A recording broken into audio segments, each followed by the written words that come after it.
steering into the future, the self-driving era.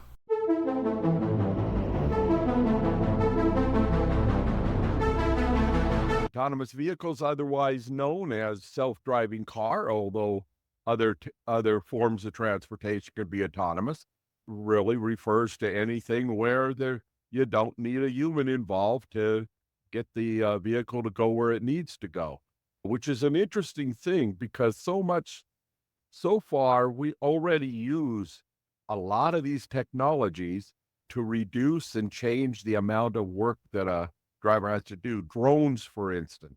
No drone flies totally by itself, but we use a lot of autonomous type features to get a drone to stay in the same place and take a picture, which the selfie drone, if nothing else.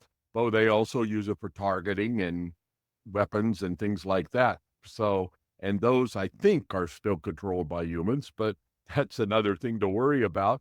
But today, let's focus on the cars. And so that's the vehicle we're in all the time. Let's talk about what the technology is, how it's being used now, and what it's going to expand to. And do we really have a choice as to whether or not we're going to use this? And I come down on the side of saying, not really. We're all going to accept it and love it at some point. We'll talk about that here in a minute. Okay, let's get right into it and talk about the technology. There's some things that autonomous vehicles need to be able to do, and besides get you from point A to point B, they need to know what's going on in the environment. That seems to be the big problem. They talk about there being 5 stages of autonomous driving, and what to get to the top stage, number 5, you really have to be able to deal with all of the things that a human could deal with and we put up with in the road, from potholes to people jumping in front of the car to routes changing and detours and all those sorts of things. That's always been where the trouble is. Getting a vehicle to drive on a track where it's told where to go has not been a problem for some time. So that's what they're working on now, and it's always just around the corner. But let's talk about how that's being done and what we can trust about it and what we need to be concerned. First of all, you got to have some kind of computer vision. The computer can look at objects and tell what they are now with facial recognition and some of this stuff the AI is doing. It's very possible that we've got that going well enough now that we can tell what it is. The car knows what it's seeing.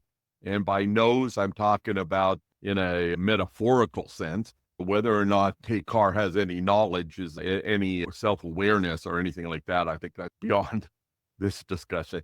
But the system recognizes situations, and then it uses LIDAR or radar. You've all heard of. Radar is when they're finding where things are by sending a signal and having it bounce back and be able to tell what the real terrain is. You match that up against a map, and that's how it finds out the things it needs to know in computer vision. The computer vision takes care of the recognition. The LIDAR or radar takes care of making sure that there's a good map of the terrain. And we do the same thing in our brains. We just need to program the machine to be able to do that for us, which I think gives us some freedom. Sensors. Oh, yeah. Your car already has so many sensors. Most cars know when the door is open. Did you leave the trunk open? Do you have any gas left? Or if it's an electric car, battery. All those types of things are already known. If you're getting too close to drifting out of a lane or not able to recognize what's on the road, you're tired, you're sleeping, it knows those kind of things.